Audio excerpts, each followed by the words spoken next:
That's right. Computer prick's a dead fuck, fucking handout, racist piece of shit. Wants to tell me he's listening to me on the porch. I went out there for 30 seconds today to see the weather and get a cigarette. And I said, it's spring again. Everybody know it's spring again. This is the time to fall in love. And he's repeating that back to me. What you talking about, you fat piece of shit? You fat piece of computer shit? It's in 80s eyes, you fat fuck. Don't you know that? Suck up. Yes, man. Lunch getter. 3 o'clock douchebag. Need some attention, computer prick? Yeah, man. In 30 years, you haven't heard me say a fucking word about this shit or write a song in response because I wouldn't be caught dead. But I guess I'm dead now.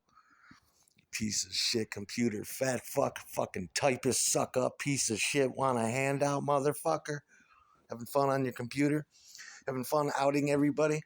Closet FAGGOT, fucking just like the rest of them. Every time I tell him what he is, he's got to show me pictures of Tony Soprano and Kurt Cobain and shit like that. It's like, and I've never seen Kurt Cobain fucking chasing me and bothering me. I don't think he'd be caught dead either. You fuck out of my world. What do you think he wanted out of that industry so fucking bad? Piece of shit. You ain't a pimple on the ass of the. You ain't got the guts Cobain had. Don't you do yourself? It's too late, man. Just leave the world, pussy. Only the good die young. Little puss is still here, but along with his computer suck job. All right, let me explain to you how this all came to be. Well, going back to 1990, there was, but it happened in 94. In 1990, there was some graffiti under the bridge downtown in Schenectady, and it had been there since the 70s. It said, Susan is a pinhead, and that was crossed out. This is his obsession with my girlfriend. I had a girlfriend, Susan, but they weren't talking about my Susan. It said, Susan is a pinhead. It was crossed out. Susan is still a pinhead. It was crossed out. Someone had written it in the 80s. Underneath it in modern spray paint, it said, Susan remains to be a pinhead. And then little prick comes around with his fake band Pinhead Gunpowder. Because the motherfucker won't stop fucking trying to blow me. Obsessed. He must have been drugged out his fucking mind and paranoid. Motherfucker chasing me like, whew, embarrassing. I read a song in 95 or 6, 5 or 6. I don't fucking remember. Who gives a fuck? Called Turquoise Blue and Primer Gray. I had gotten it from a Cheech and Chong comedy record because that's all we had at the time. Just a record player and 6, 10, and 13. And Cheech Marin was talking about his lowrider. And we used to ride around in a lowrider. We had a 6'4" Impala that was actually primer gray and blue. But it's a skit where he's sitting with Tommy Chong and he says, I want to make this a lowrider. Put some fur on the dash, turquoise blue, primer gray, Chicano thing. And I said, that's a song title. That's beautiful. Turquoise blue and primer gray. So I wrote that song. And then he was caught on the internet talking shit about Dwayne Beer, who wore a King of Beers jacket. Because he is a king in his own right. And of course, his real name is Beer.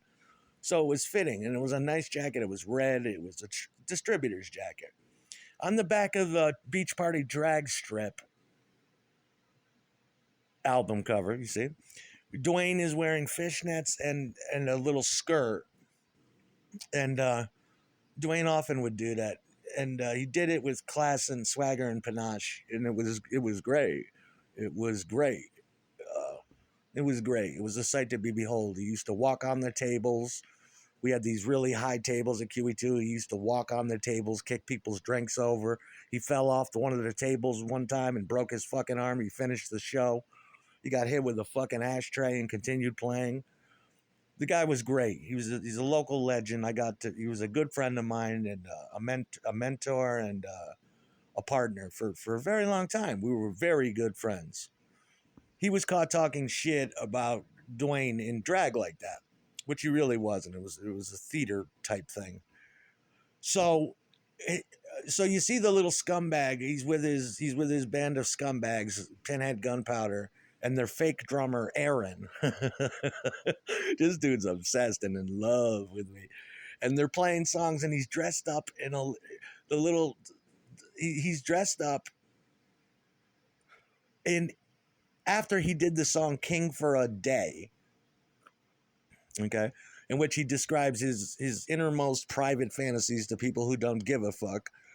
I had to learn all this in 2002 and read, and yeah, and he's dressed up, and he wants to dress up GI Jane in pantyhose is what I call him, and he's dressed up like that, and then he really gets on stage with Pinhead Gunpowder and the drummer Aaron, Susan is a Pinhead, Aaron, and him dressed up like Cheech Marin in Earache My Eye, trying to cover up what he was saying about Dwayne because I had a bump on my eye for a year and I got rid of it myself with a razor. I was just a little kid. It was 25 years ago.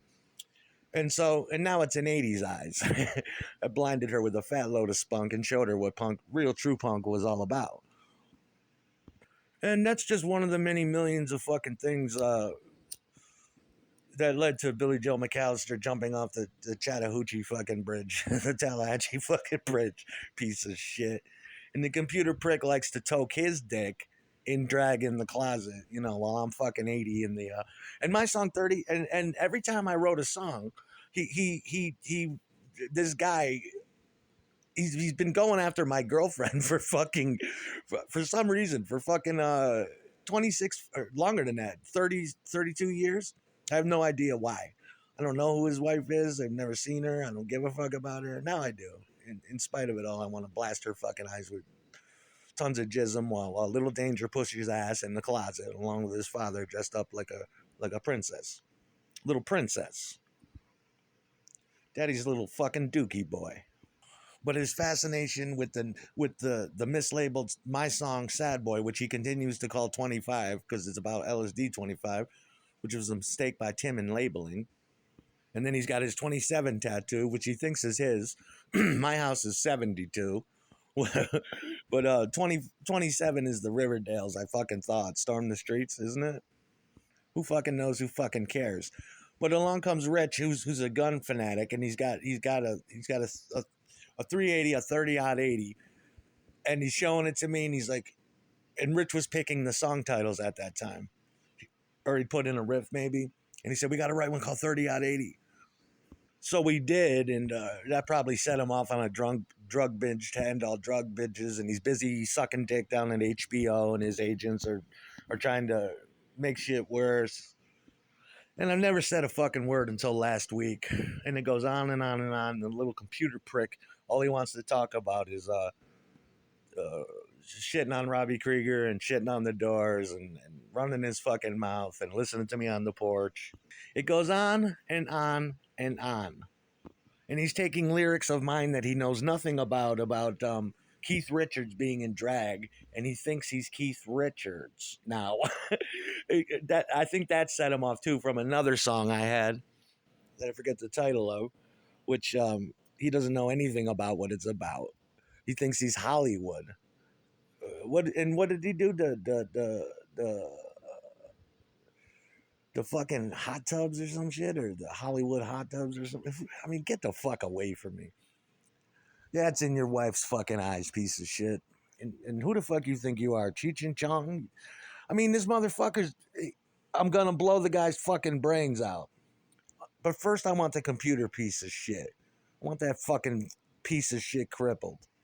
Fat dickless typist fucking piece of shit. You've been caught with the meat in your mouth, as they say, for 26 plus fucking years. You've been ripping me off all the fucking way. And it needs to fucking stop. You've got a galaxy of explaining to do and correcting to do. And it starts by shutting your computer piece of shit the fuck up. Fat lob of dick-sucking closet, latent gay shit that wants to run to Kurt Cobain or Tony Soprano every time he realizes what the fuck he is. Piece of shit.